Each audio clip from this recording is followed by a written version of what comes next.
Well, hello and welcome. My name is David Cadabaugh, and I serve as the Director of Christian Engagement and Communications for Telos. If you're joining an event for Telos for the first time, Telos is an American nonprofit focused on forming communities of peacemakers across lines of difference to help reconcile seemingly intractable conflict at home and abroad. In particular, we envision a future in Israel-Palestine where Palestinians and Israelis can enjoy dignity, security, and freedom in equal measure. We're here today to discuss a community often on the border of conversations of global politics, but which has historically actually been close to the center of America's engagement in the world, and Israel-Palestine in particular, and that's American evangelicals. In order to support the possibility of peace in Israel-Palestine, we have to better understand and learn how to collaborate and partner with this community. For a group that represents as much as a quarter of the US population, we would do well to look past headlines and simplistic narratives to a deeper understanding into the internal diversity and complexity the movement holds. For those of us from this community, the work of self-interrogation, of not only knowing our history, but also interrogating it for its good and bad, is an essential practice. It's part of the rhythm of faith, repentance, and renewal, of turning from the former ways into a deeper expression of faith. And that's part of what I hope this conversation will enable us to do. This conversation is also part of a broader suite of resources we have recently released about and for this community, including two comprehensive documents that we styled as frequently asked questions documents on both evangelicalism in the US and evangelicals' relationship to Israel-Palestine. We encourage you to review those resources on our website and refer back to them as you have questions. And my colleague, Sarah Sturm, will include links for those in the chat. To help us have our conversation today, we have invited the brilliant scholar and author, Melanie McAlister, Professor of American Studies and International Affairs at George Washington University. Dr. McAlister's research focuses on the ways in which cultural and political history intersect, and on the role of religion and culture in shaping US interests in other parts of the world. She is the author of Epic Encounters, Culture, Media, and US Interests in the Middle East since 1945, and The Kingdom of God Has No Borders, Global History of American Evangelicals, both of which will help shape our discussion today. Dr. McAlister, thank you so much for joining us today. It's great to be here. Thank you, David. So before we get started, just a quick note on how today's call is going to go. We'll spend the first part of the call in a moderated discussion between myself and Dr. McAlister, followed by a time for questions and answers with all of you. As you have questions, please write them in the chat or send them to my colleague, Sarah Sturm, directly. And we will either call on you directly to ask your question if you'd like, or I can ask it for you. Just let Sarah or myself know. We have an hour for this conversation, though if we have a lot of questions, we may be able to go an extra 15 minutes past the hour. But we have a lot of ground to cover today, so let's get started. Dr. McAlister, let's start with the basics. How do you define American evangelicals, and when did they become such a strident force in American and global politics?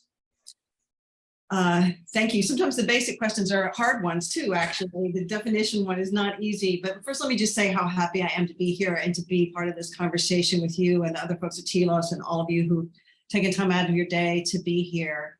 How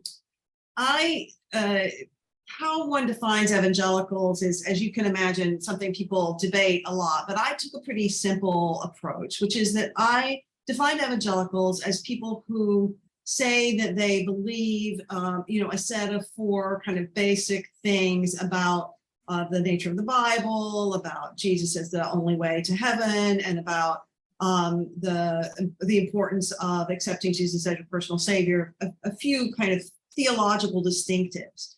That's how a lot of people define evangelicals at first, but then often when they take the next step, they say, but I'm only going to talk about white evangelicals, or I'm only going to talk about, once in a while somebody say Asian American evangelicals or Latino, but they don't just, kind of include all the many different types of people who share those beliefs in one conversation.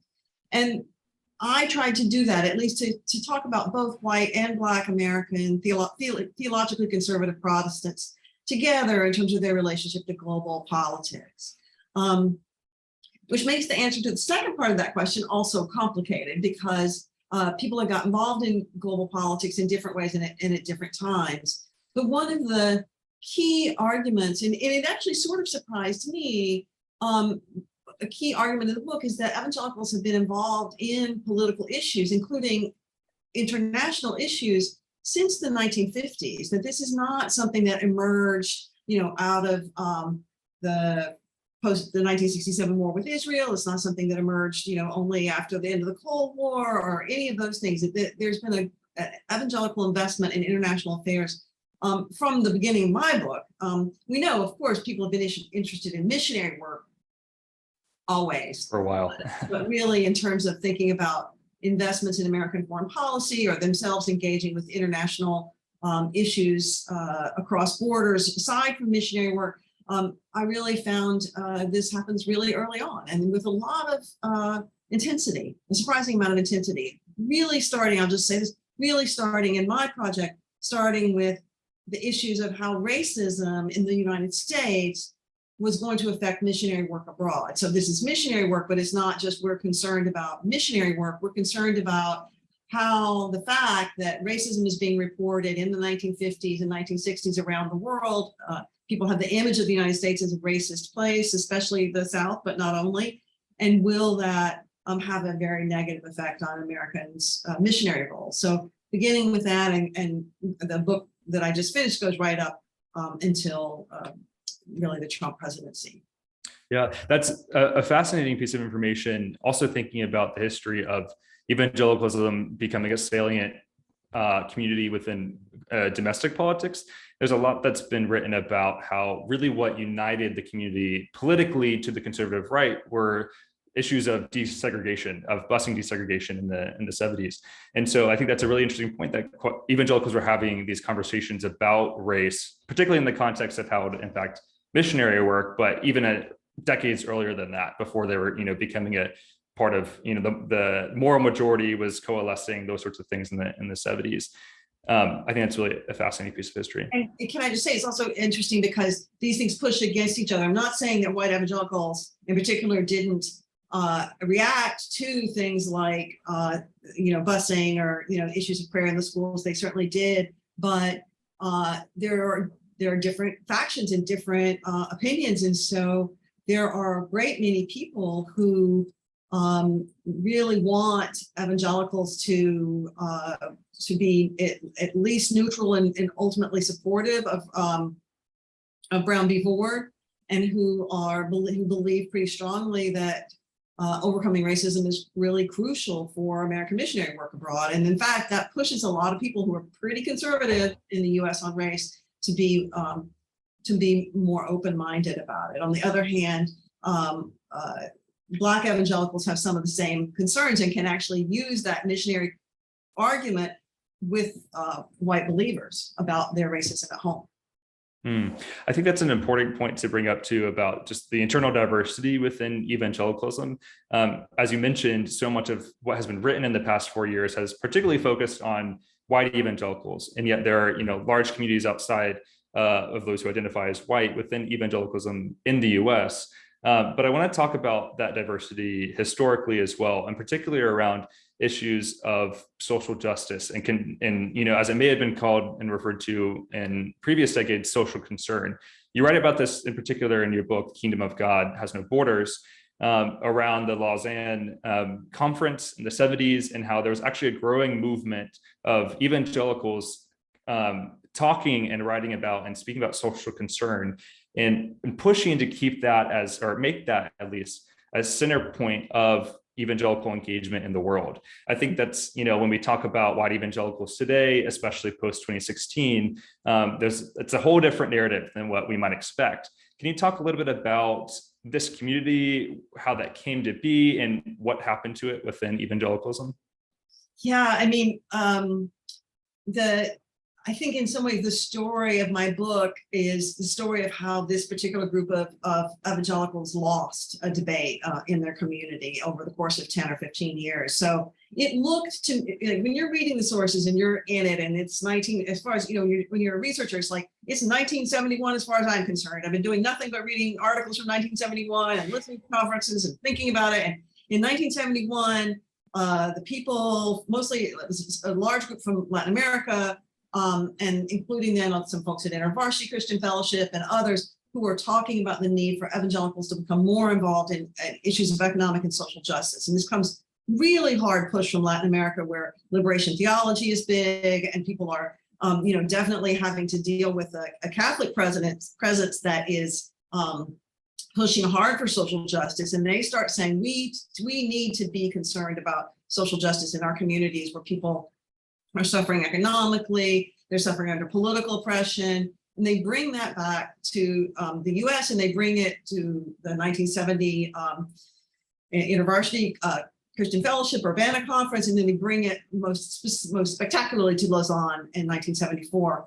And it looks like, coming out of Lausanne, it looked like, they wrote us an alternative covenant that ultimately got incorporated into the Lausanne Covenant about a social concern, about taking care of some issues of social justice, about wealth. Out of Lausanne came all sorts of working groups, and it seemed like, okay, social concern, those guys won, and it's just going to be one big march towards a liberal global evangelicalism, if not dominating, then having a major role in evangelical life.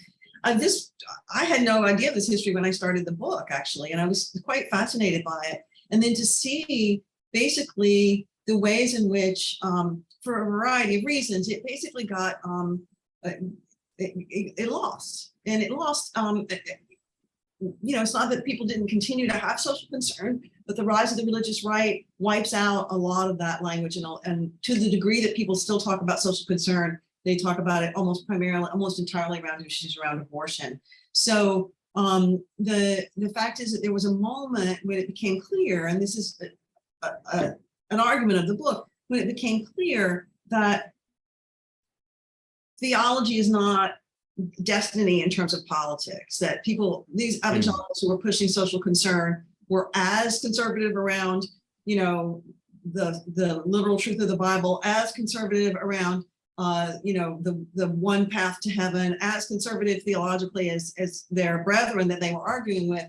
They just had a different view of what that interpretation of the Bible meant. And that faction seemed to ultimately, they didn't disappear, but they certainly lost the headlines and did not become very visible after the rise of the moral majority in 78, 79. That's really helpful. But for our audience who may not be familiar with the Lausanne Conference and what came out of that, can you just provide briefly what exactly that was and why it was such a pivotal moment for evangelicalism? When I first started doing research on the book, I was doing interviews with, evangelical leaders, and a person who had been pretty involved in a lot of things used the Lausanne Conference to tell how much I knew. He was like, "Do you know where the Lausanne Conference was? Because now I know like where you are in terms of your research." And I was like, "I know a little." I think that's how most people feel. Now I know a lot because I did a book chapter on it. But in 1974, it's a gathering of about 4,000 evangelicals from around the world under the auspices of the Billy Graham Evangelical Association. But it brought together, it's the Lausanne Congress for World Evangelization, so that's what it's supposed to be about. But it's a moment where there's a real turning point or conversation about what is evangelicalism going to be and on the global scale. And there are people from around the world. There are a fair number of young people. There's Africans and Latin Americans and Asians and others there. We're there where Billy Graham says out loud for the first time what a lot of people were saying quietly, which is the next Billy Graham is going to be from Africa or Latin America or Asia.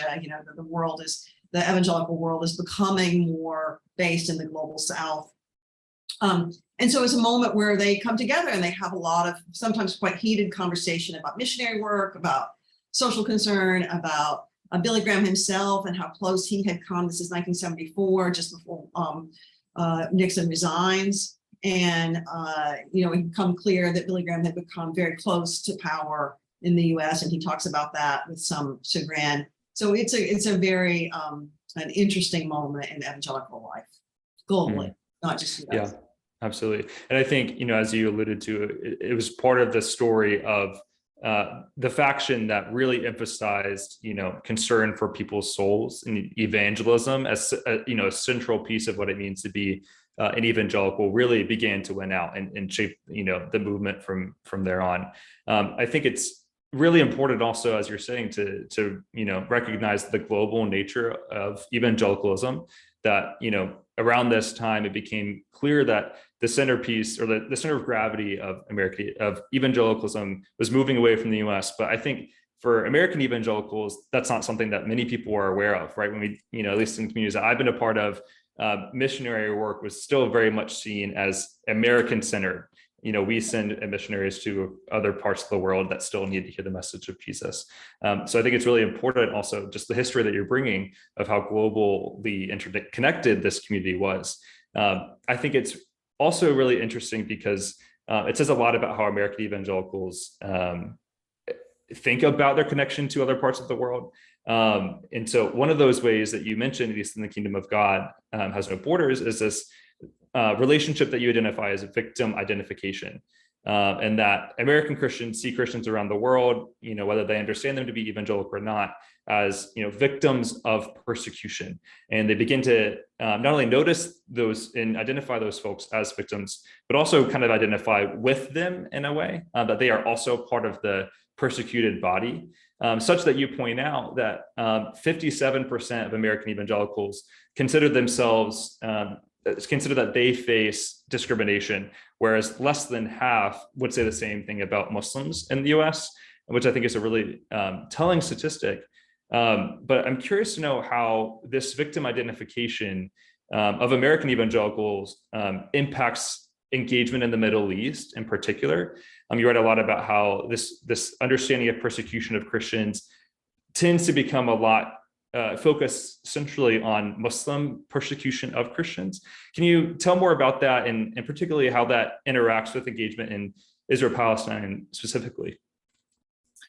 Yeah, so victim identification is really a double-edged sword for evangelicals in the US and globally, because on the one hand, identifying with victims is the basis of work of social concern, right? In the sense of, you say, these people are victims of hunger or famine or social injustice or racism, and we are on their side because we are on the side of those who are oppressed. And that is the line that people who are coming out of Lausanne and others who are concerned about social justice, they are doing victim identification too. They identify with and with victims and try to support them.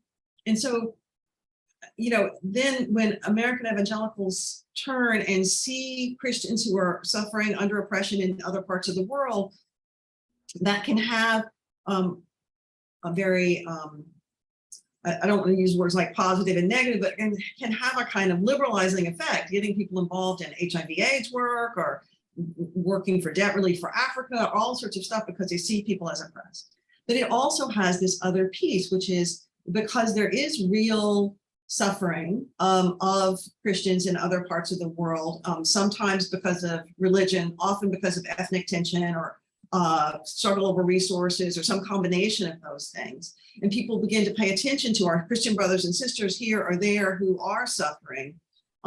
It raises awareness, but it has been also at the heart of a lot of the anti-Muslim sentiment among American and actually global evangelicals, because this actually is quite big among a lot of British and South Asian and other evangelical communities too, who talk about the suffering of Christians primarily at the hands of Muslims as a key political issue of our time. And the problem with this is twofold, at least. One is that it often misidentifies what's going on in a given situation as a merely religious conflict. So when I look at what's going on in Nigeria, for example, where there's all sorts of conflict between different groups in Nigeria who have different languages, different ethnicity, different histories, but might say, oh, and people do say, oh, there's the oppression of Christians by Muslims in Nigeria, which I think is actually a profound misrepresentation of what's going on there. The same thing happened in the South Sudan.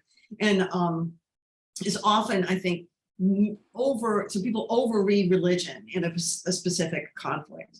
And in doing that, then you can turn around and see the ways in which that feeds into a very negative perception of Islam among American evangelicals. And really, this is somewhat true for Americans overall, who also tend to overread religion in particular conflicts and not pay enough attention to other kinds of things that are going on. And then to say, well, Muslims must be the problem. Muslims tend to persecute. Muslims tend to hurt Christians and don't understand the kind of multi-sided nature of what's going on. So that has been one of the, I mean, there are others, missionary work is another one, but one of the sources of a lot of the real anti-Muslim sentiment that I think is, if not pervasive, then quite common in evangelical communities. I think that's a really important point, especially in the context of Israel-Palestine in particular. Often I'm having conversations with folks that I, new friends or strangers that I meet about the work that I get to do. And many times they're from the evangelical community and respond, well, this is a conflict that's been going on for thousands of years, because it's a religious conflict at its core. But in reality, that's, it's actually not the case. Historically, there have been folks across religious communities, Christians, Muslims, and Jews who have coexisted in, what we now, as the Holy Land, or often referred to as the Holy Land within Christian communities. And it's actually a conflict that began, somewhat around 100 years ago or so. And it's really, not connected to religion in the way that many evangelicals would consider it to be true. So I think it's a really important point that you're raising there. And I want to turn, to Israel-Palestine specifically, and to talk more about kind of how evangelicals have come to see it as the Holy Land, why there's been so much investment, both culturally and financially, across many centuries now of interest in that part of the world. You write about this a little bit in your first book, Epic Encounters, about kind of this growing fascination of the Orient and the exotic, and how it's connected and integrated into kind of a faith expression for American Christians. Can you talk a little bit about the beginnings of this fascination of American Christians with the Holy Land? Yeah, definitely. Holy Land tourism has a very long history, so much so that Mark Twain could write a parody of Holy Land tourism in the late 19th century already, right? And so he talked even then about the ways in which people went to the Holy Land. And of course, going to the Holy Land at that point was quite an adventure. You had to take boats and travel over land, and it took a very long time, and it was very arduous. But the people already went with the Bible stories in their heads, with expectations about what it was supposed to look like, what it was supposed to be, what it was supposed to mean for them, and with a certain level of annoyance with the fact that there were actual people living there who were not being biblical, dioramas for them, but in fact were just living their lives, selling their fruit, going to work, and not biblical. They're modern people. And so even Mark Twain in the 19th century makes fun of the way that Americans go in kind of expecting to see the view from the view of Jerusalem from a certain gate, and expect Arabs to behave in a certain way, and want them to be ancient and reenact essentially a kind of fantasy about what Holy Land was in the time of Jesus. I think for me, what has been most important about thinking about this is the way that Holy Land tourism has, in more recent years, certainly since 1967, become an explicit ground of political contest. Like, going on a Holy Land tour has become a political thing, whether people mean for it to be or not, whether they know it or not.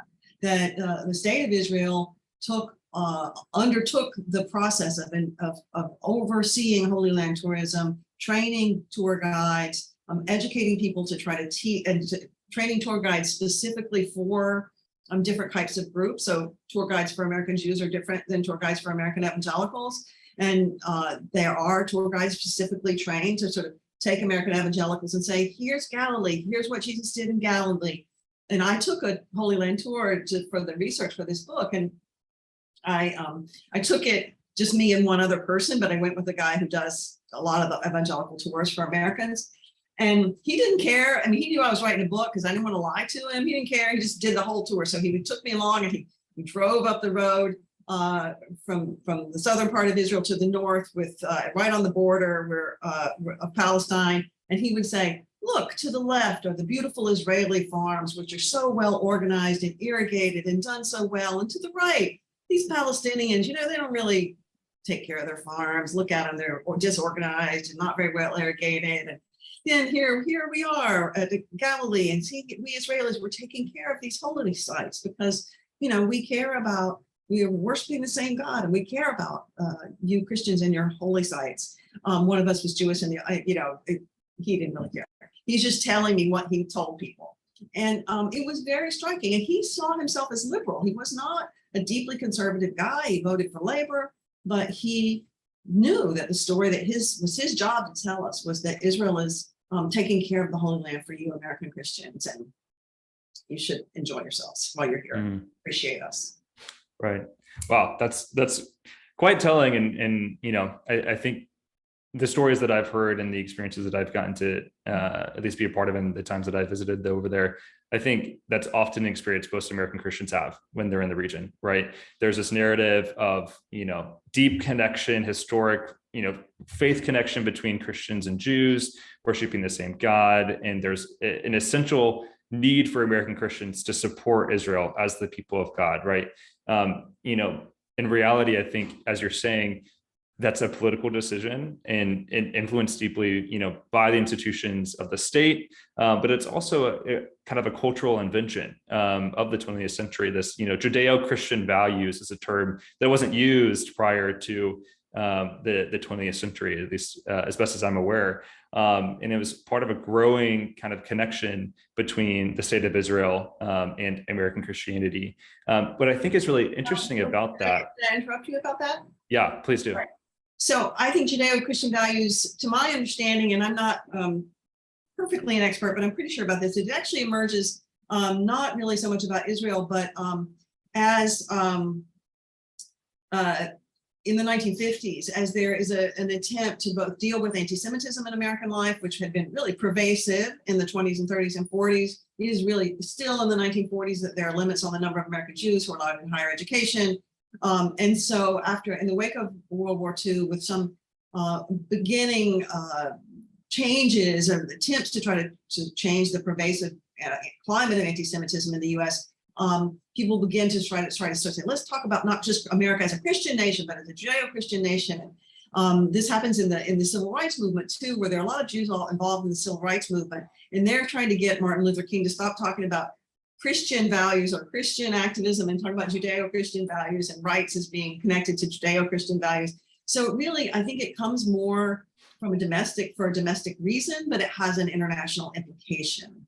Yes, absolutely. And I think, at least from what I'm aware of as well, there's a connection to kind of this global Cold War contest between atheistic communism and Soviet Russia, and the contest with that, both domestically and globally, in cementing kind of this like historic, faith connection that America has with Christianity. And so I think you're totally right that it's, it wasn't an invention by, the Israeli state, but it has international implications for sure. And I want to draw that into the next question, which I have is that in your book, in your research, you also talk about the complexity of American evangelical interests in Israel Palestine specifically. A lot of people often criticize American evangelicals, and even for fair reasons, often about the outside influence that they have on Israel Palestine, specifically through kind of harmful end times theologies or eschatologies that say, Jesus can't return until all of the Jewish diaspora returns to Israel. And many folks in the Jewish community see this as, quite harmful, oftentimes anti-Semitic. But you say that eschatology has a smaller impact on evangelical interest in Israel, and actually also American policy towards the conflict. Can you say more about that and kind of what colors American interest in that part of the world? Well, I don't want to say it has a small impact, because I think that there are some there's some folks who are pretty deeply invested in that theology and in that in making that theology have legs on the ground. And so the the Left Behind books, those novels, those evangelical Armageddon novels by Jerry Jenkins and Tim LaHaye. There were 12 of them, and 5 of them debuted as #1 on the bestseller list after 2000. So these are not, these are not like minor players. The question is, how much does that, I don't know, what percentage of American evangelical investment in Israel-Palestine comes from that versus this sort of larger, looser sense of alliance with Israel because the Israelis are God's people, because we've been there, we've seen slideshows from there, and we recognize the kind of a sense of religious alliance. This is our holy places, and before 1967, I have this great ad in the Kingdom of God. There's a picture, Visit the Holy Land, and it's an ad by the Jordanian State Tourism Authority, because to go to the Holy Land before 67, if you wanted to go to Bethlehem, you had to go through Jordan, right? Jordan controlled that territory. So I think that the question of, yes, end times theology has had a real impact. The kind of more generic, appreciation or engagement with Israel from tourism has had an impact. I think that evangelicals have also been impacted by some of the same things that everybody is, which is the negative image of Palestinians in American media, the way that Palestinians have been presented as people who basically needed to earn their right to a state.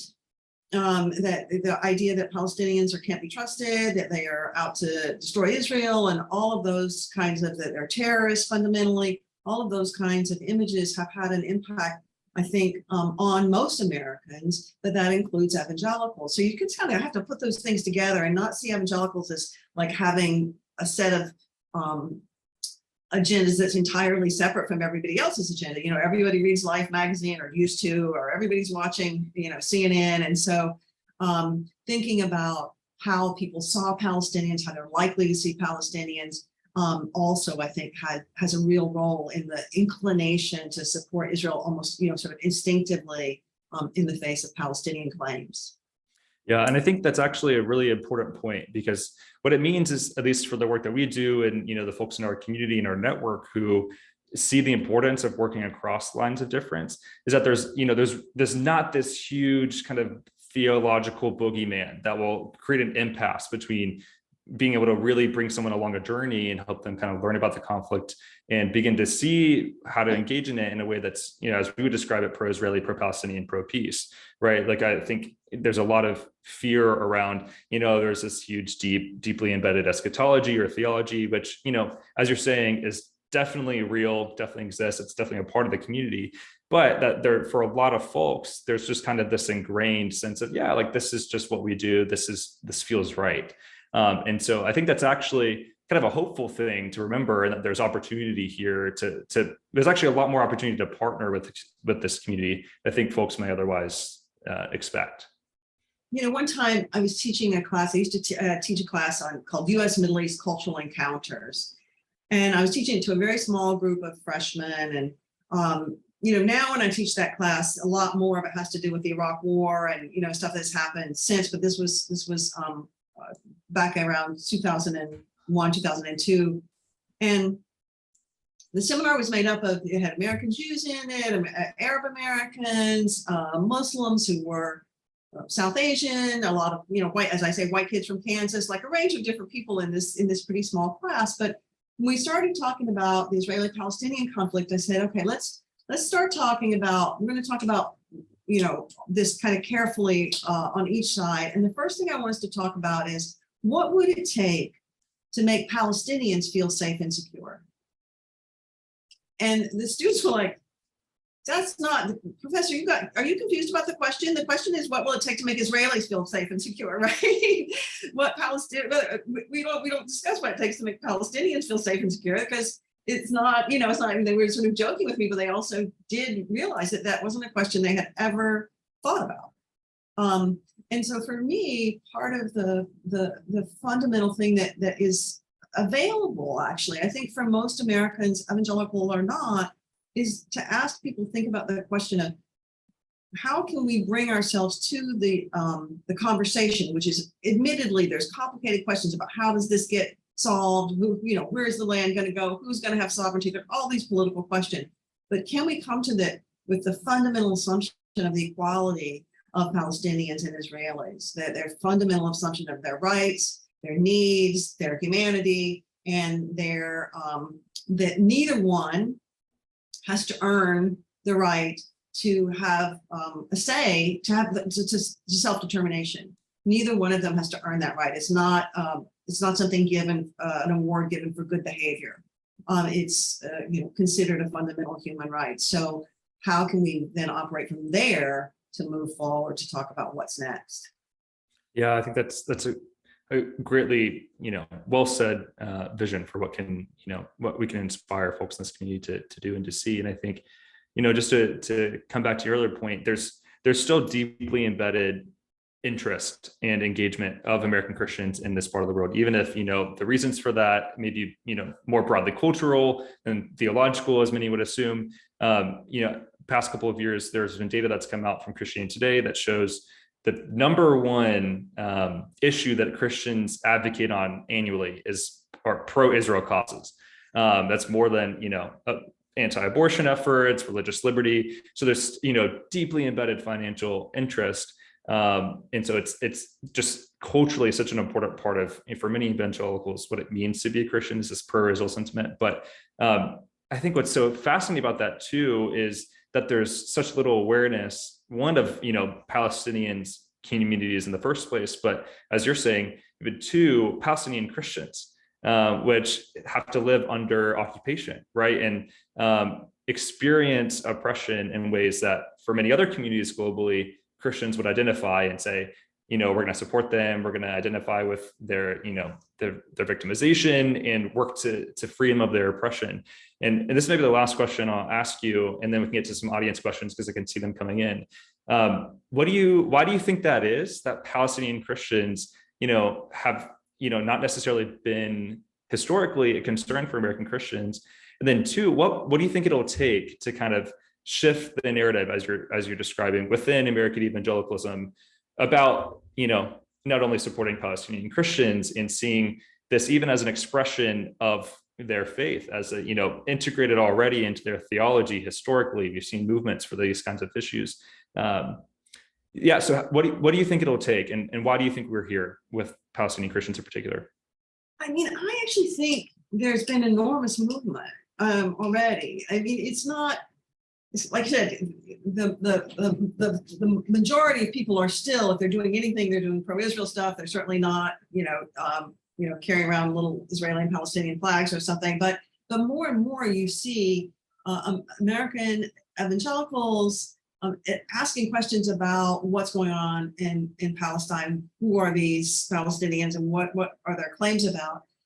There is a conference that went on for every other year for a few years in Bethlehem, put on by Bethlehem Bible College, but had people from like Willow Street, Willow Creek. Yeah, thank you. Yeah. Willow Creek Church and other big American evangelicals who were going to it. A few people called Christ at the Checkpoint, which really asked American evangelicals to think about Palestinians as an oppressed people, and to think about Palestinian Christians as a part of that. Part of what has happened is that Palestinian Christians have, as in many parts of the Middle East, many more Christians have left than Muslims proportionally. So the Palestinian Christians on the ground are a smaller percentage of the population than they used to be. When we used to talk about Palestinian Christians as almost 20% of the population, it's something closer to 5% now in Palestine. Many more here, in terms of the US. But so I think that it has been more interest in thinking about this issue in a more complicated way. And I think that comes from some activism on the part of Palestinians. There's been some alternative tours, and the people that sort of politicize those tours as well. It's also been because the media has made Palestinian stories a bit more available. Internet, Facebook, other kinds of connections have made Palestinian stories more broadly available. And so I think that what it requires is, and many of the people here probably know this better than I do, what it requires is to sort of be willing to let your guard down around the stories that you've been told and the images that we have of Palestinians so ingrained in American culture more broadly. And I think that's changing a bit in American culture more broadly, and I think it's changing some among evangelicals too. There's a long way to go, but I definitely would agree with that. And there's data released last year, I think through Barna and UNC Pembroke, that showed, especially amongst younger evangelicals, that they're beginning to see this conflict less in a either or binary and more in a both and that as we would put it, there has to be this future of mutual flourishing, where in order for there to be a future for Israelis, there has to also be a future for Palestinians. Like, no one's leaving the land, and if everyone's going to stay, there has to be a future for everyone to flourish.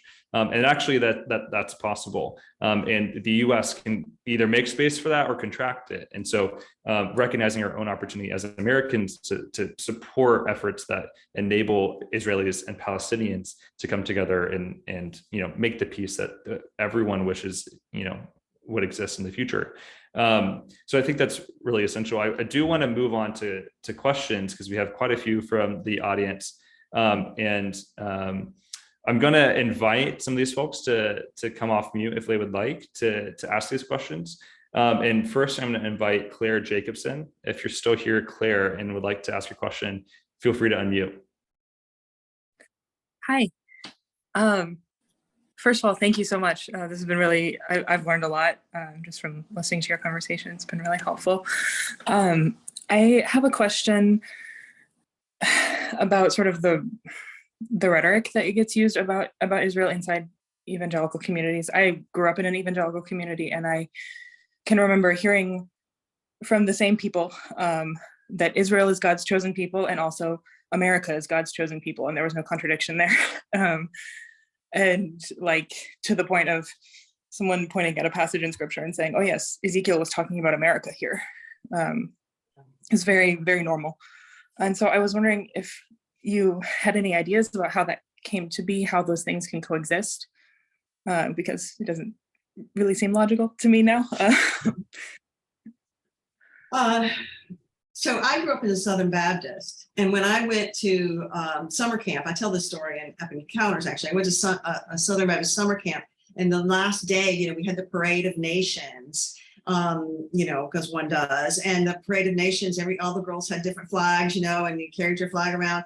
But at the top, the people who carried the flags to the top, there was a U.S. flag and an Israeli flag side by side at the top of the pinnacle. And I remember asking my counselor, like, what flag is that? I was 10 or something, and she was like, oh, that's the flag of Israel, And so those lessons definitely, for me, certainly came early, and they came, I think, with that sense that that there's plenty of reason to see in the Bible thinking of the Hebrews as God's chosen people, right? That is a story that is told many times in the Old Testament. So you can see where people get that. I think it's there, and I really try not to engage in theology myself, since I'm not a theologian, and I don't feel like that's my place. But I will say that I think that sometimes there are some people who just can't kind of stand it that America's not in the Bible. They know it's not, because after all, it's a little bit different time scales. But so, are sort of, doing interpretation to find out what in these prophetic books might be signaling the United States or America. One of the things that was interesting about the Left Behind novels is, again, different people have different interpretations, and that's one of the great things that's fun about prophetic interpretation, right? Is kind of figuring it out and figuring out how to think about it. And that they were like, they just killed off the United States first thing, like the president's gone, and the U.S. doesn't matter at all. Americans matter; they're flying all over the world, but the U.S. as a country is not important at all in the end times, which I think got a lot of other people upset with them, because they wanted America to be more important.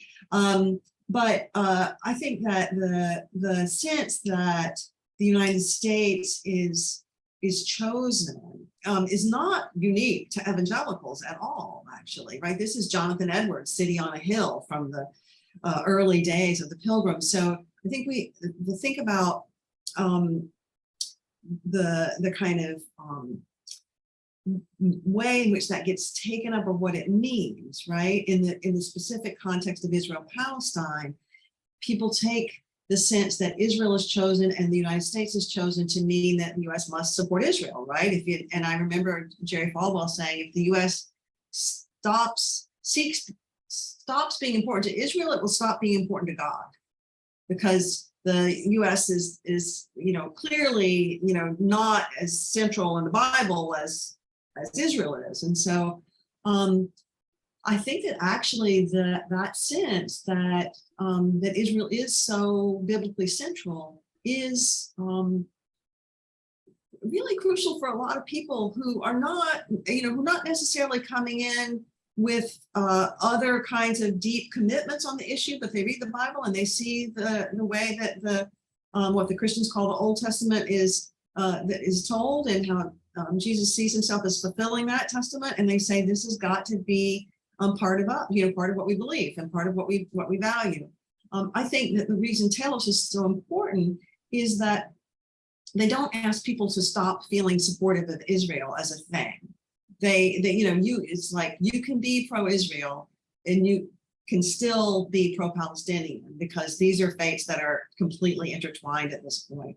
And I think that is so important and so true, that you don't have to be, you can be critical of Israel's foreign policy. You can be critical of the US foreign policy and still be pretty proud American, right? In fact, many people think that being critical of US foreign policy or US domestic policy is part of what it means to be supportive, right? Trying to make the places the best it can be.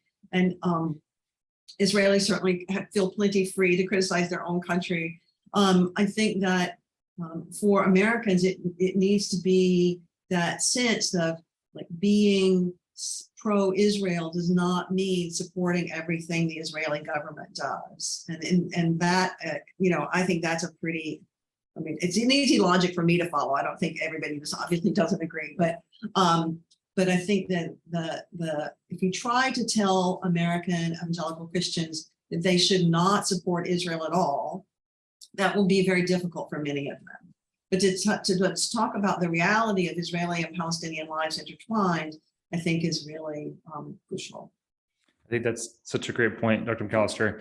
That's, so much of what we try to do on these experiences that we invite folks to come on to the Holy Land, right, is to come and learn and see and celebrate the history and the heritage, but also to see that is not disconnected from the realities today, modern life for Israelis and Palestinians on the ground.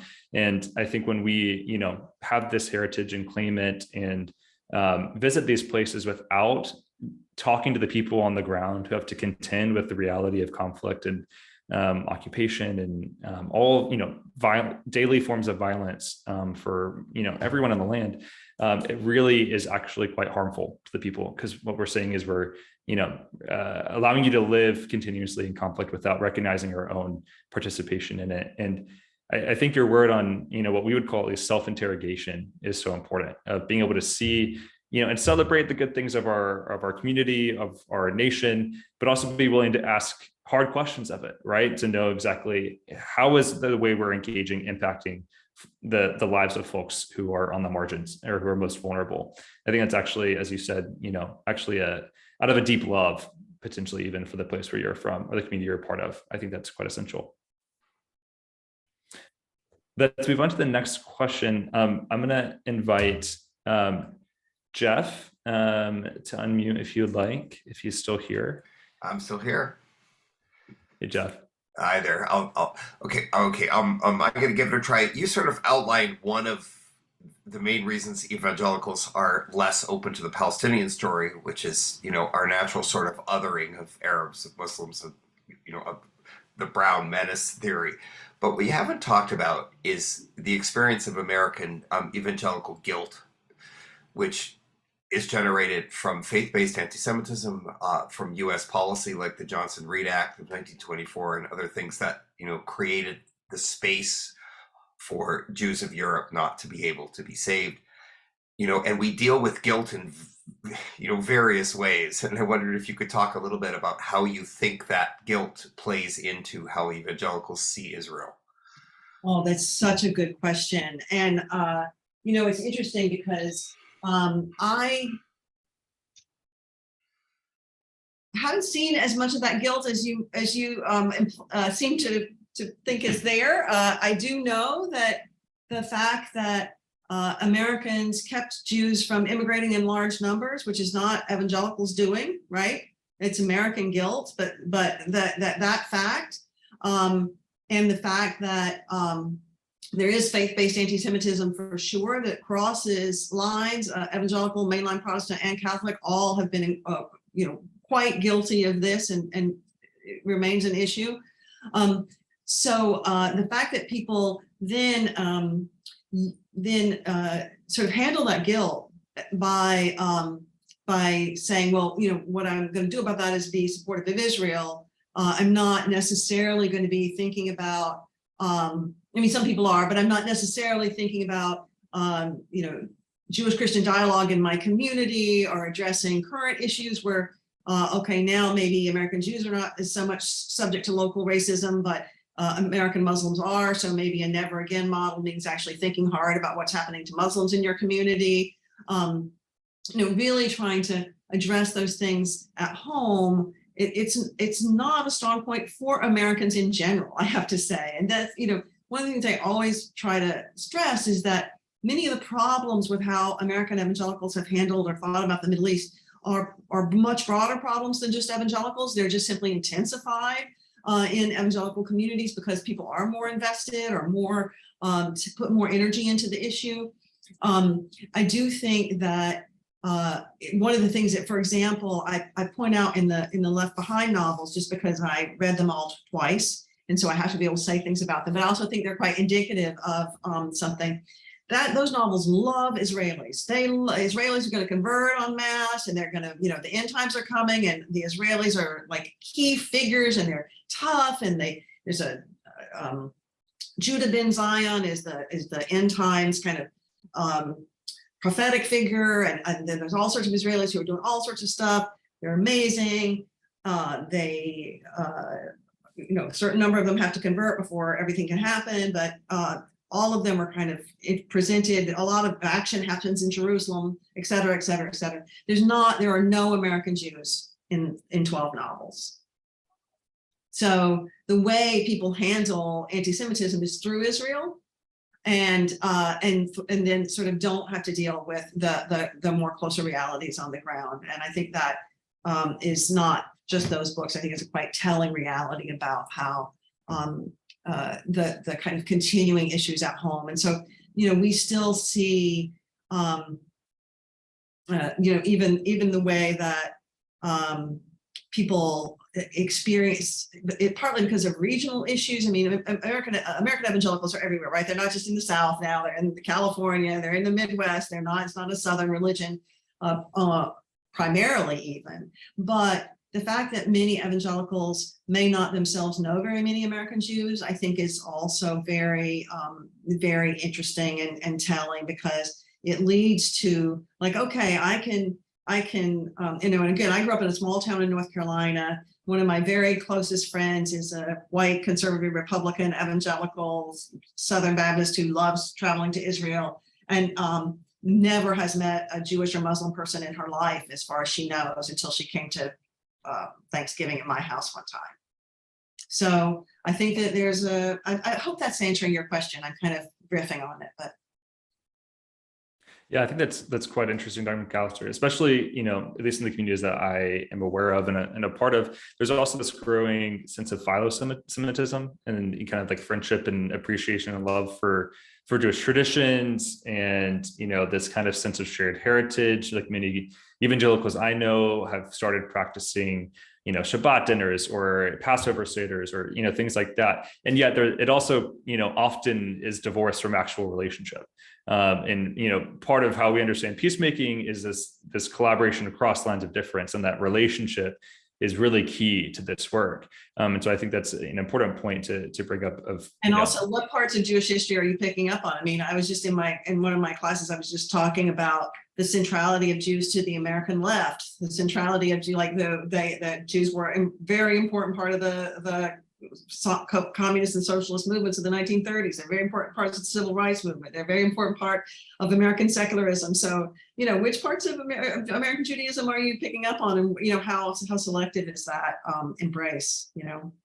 That's a really great point as well. I want to dovetail off of that into the last question, and I'll ask this for Abigail, but it's connected to this question about America's sense of, at least American evangelical sense of identity, as seeing the U.S. as a Christian nation, and kind of how integrated maybe beliefs about Christian nationalism are into American evangelicalism, and how that interacts with this sense of victim identification that you talked about earlier. Could you speak a little bit about that?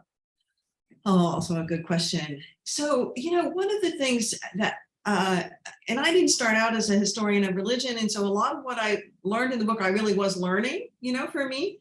And one of the things that was most striking to me is how, we look back in the early days and we can see how, Jonathan Edwards and the Pilgrims and all sorts of kind of conversations about America as a Christian nation, you can kind of see pieces of that. It's not, the founding fathers were probably not so particularly Christian, but you definitely see talk about America as a Christian nation in the early days. But by the 20th century, American evangelicals in particular had become very strong advocates in general of strong separation between church and state, very strong. You could count on Southern Baptists to be in favor of every resolution, every no money to go into religious groups, no money, investments of the state in religion. Now, the reasons were not always great, honestly. The reasons sometimes were they didn't want the Catholics to get any money, so make sure we've got enough, let's just don't give the Catholics any money and we won't take any and it's fair. But at the same time, people did have a strong sense that there was danger from the state, that the state could start controlling what you could teach or what you could do. If you let them fund you, they might try to shape you. And so there was a very strong anti-state tradition among evangelicals, not just Baptists, but Baptists had that as a calling card, basically. And that begins to change. I think it's interesting. I think it actually begins to change in the moment when evangelicals no longer think that Christians are going to necessarily be dominant. So in the 1960s, 1970s, 80% of the United States was Christian. They might be Catholic, it might be Protestant, but it was a Christian country demographically. And so there was this sense of basically things kind of in the South, Southern Baptists, basically, the culture kind of looked like them, at least white culture. Black culture, also looked Christian, but, a different set of Christians.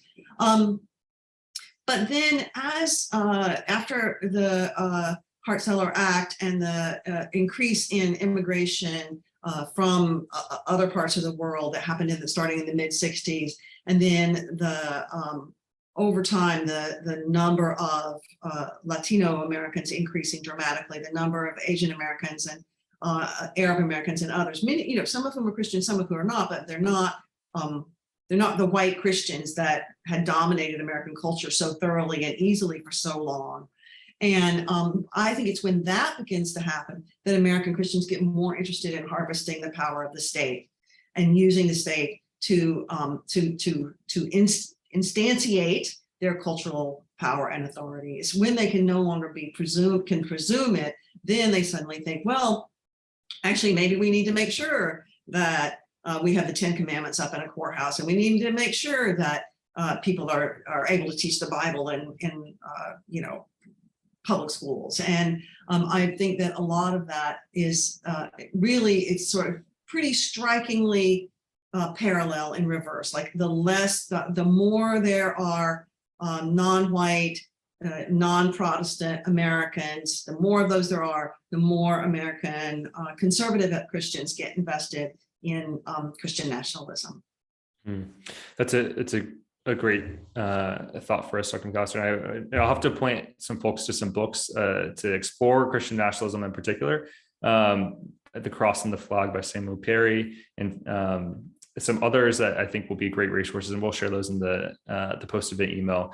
We're over time, but we have a really great question from Maurice. And if you have a minute, Melanie, I would love to stay on. And Maurice, if you're still here, would you be willing to ask that for us? Hi, thank you so much. I learned a lot. My question, I am a rabbi from a liberal denomination, and my question is, how can I have an impact on my evangelical fellow citizens? And I should say, I'm coming very much from a sort of telos orientation, have spent a lot of time in Israel, have family there, I'm fluent in Hebrew, and am a peacenik. And but I have sort of assumed that I have no chance of influencing evangelical Americans. But I want to believe that I actually could. And I grew up in the Midwest, in St. Louis, in a suburb that was probably 70% evangelical. So I am not completely incapable of navigating some of that cultural scene. So I want you to fix this problem for me in the last 60 seconds. That we have. I can do that. Yeah, no problem. Well, I will say that, when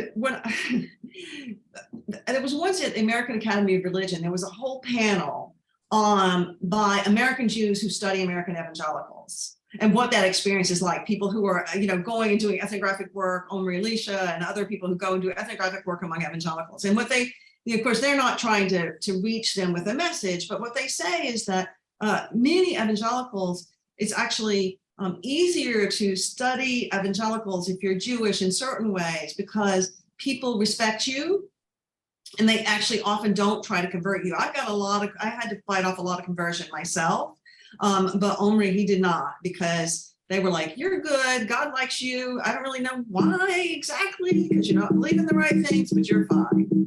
I am hearing a sound. I don't know. Does anybody else hear that beating? See if I. Okay. Should I just keep talking? I can hear you just fine. Okay. You're fine. So what I would say is that actually, if you were able to have events where, like people were able to come and talk about like their experience traveling to Israel. Like you talk about yours, they talk about theirs, people come and share notes and just have a conversation about it. I think you might find a lot. I mean, I won't say that, 35 people are going to come the first time you open up the doors, but that you might find that there's a lot of interest in having those conversations, and that people are interested in, being able to talk to American Jews, especially, I think the entree is Israel. Because I think people feel probably less comfortable with what they know about American Judaism and more worried that they're going to say something wrong, but kind of have this assumption that Israel is it's a common ground, even though it might not, in fact, be an entirely common ground. As you know, if you're a peacenik on Israel, this is not an easy conversation to have among American Jews either, right? But I think you might actually find it easier to have the conversation with evangelicals, because they'll really want, they might really want to know what it's like for you to go and have that trip and what you think. And, you might find it to be you might find yourself kind of a rock star. Maurice is a rock star. So. Yeah, thanks for that question, Maurice. And I think the opportunity for building relationships is so central. One, because those relationships often for evangelicals don't exist, but I think there's also the sense that somehow being pro-Israel is supporting American Jews, right? Whereas from your perspective, you want to open up a larger conversation, and I think that's really instructive and important for people to realize. So I think that the opportunities to develop relationships is so central. I think for those within the evangelical community, how can you reach your fellow evangelicals? I think, for those of you who have been on a trip, one thing that we do and say a lot is that you have the greatest influence to be able to reach your own community first, right? And if you've gone and seen, and you can unsee, it's important and actually essential for you to begin sharing those stories. If you haven't been on a trip with us, I would encourage you, come join. You can find information about those on our website. And if you can't join a trip in person, we have lots of resources online to help you learn about the reality of life for Israelis and Palestinians, and how your faith community influences life on the ground for those folks. I want to reference again our FAQs that we've recently released, and my colleague Sarah can share those in the show note or the chat, and in the post-event email. But we are over time, and I wanted to extend a great thank you to Melanie for joining us today. I learned a lot as well. I think this was a really fascinating conversation, and hopefully really helpful for all of you to better understand not only the diversity and complexity of this movement within American Christianity, but also for those within the movement to do a little self-interrogation and commit once more to a larger practice of peacemaking, as Jesus would put it on the Sermon on the Mount. Again, I want to remind you of those resources that we have, and also invite you to consider becoming a monthly donor to Telos. If you've enjoyed today's program, none of this happens without your donations and support. And if we want to keep offering free resources for folks like you, we can only do that with the generosity of Lausanne Network. So we'll extend a link to do that in the chat as well as in the email as well. But thank you so much for joining us today, for spending your Thursday evening or afternoon with us. And we hope you enjoyed today's conversation. Have a great rest of your day. Thank you. It was great to be here.